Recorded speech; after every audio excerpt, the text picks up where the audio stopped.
কালকে কুটিঘাটে 34 নম্বর ওয়ার্ডে আপনাদের একটা পার্টি অফিস ভাঙচুর হয়েছে, কি বলবেন এই প্রতিক্রিয়ায়?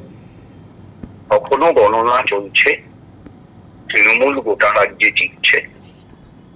তৃণমূল এই নির্বাচনের রায়টার তাৎপর্য তখন পর্যন্ত পৌঁছেনি।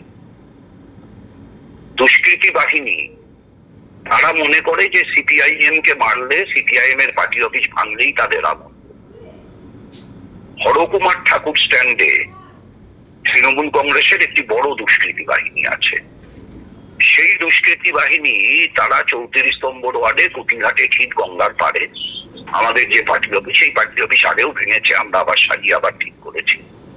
সেই পার্টি অফিসের উপরে সে দুপুরবেলায় হামলা করলো, পার্টি অফিস ভাঙচুর করলো, সমস্ত চেয়ার টেবিল ভাঙচুর করলো, আলমারিতে লাঠি বাঁধলো, টিভিটা ভেঙে দিল, ইত্যাদি ইত্যাদি। একটা সম্পূর্ণ র্যানসার্ড অবস্থা, যা তারা পারলো করলো এবং করে তারা চলে গেল।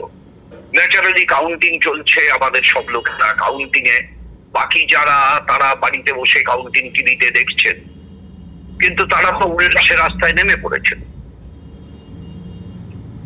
তৃণমূল কংগ্রেসের দুষ্কৃতীদেরকে এটা বুঝতে হবে যে এবারের নির্বাচনে মানুষের রায়টা ছিল এনডিএর বিপক্ষে, ইন্ডিয়ার পক্ষে, এবং এই রাজ্যে মানুষ ইন্ডিয়ার পক্ষের সবচাইতে শক্তিশালী হিসেবে তৃণমূল কংগ্রেসকে বেছে নিয়েছেন। এতে কোনো অস্বাভাবিকত্ব নেই। মানুষ বিজেপির নেতৃত্বাধীন এনডিএ কে পরাস্ত করবার লক্ষ্যে ভোট দিয়েছেন এবং এ রাজ্যে ইন্ডিয়ার সবচেয়ে শক্তিশালী হিসাবে তৃণমূলকে বেছেছেন।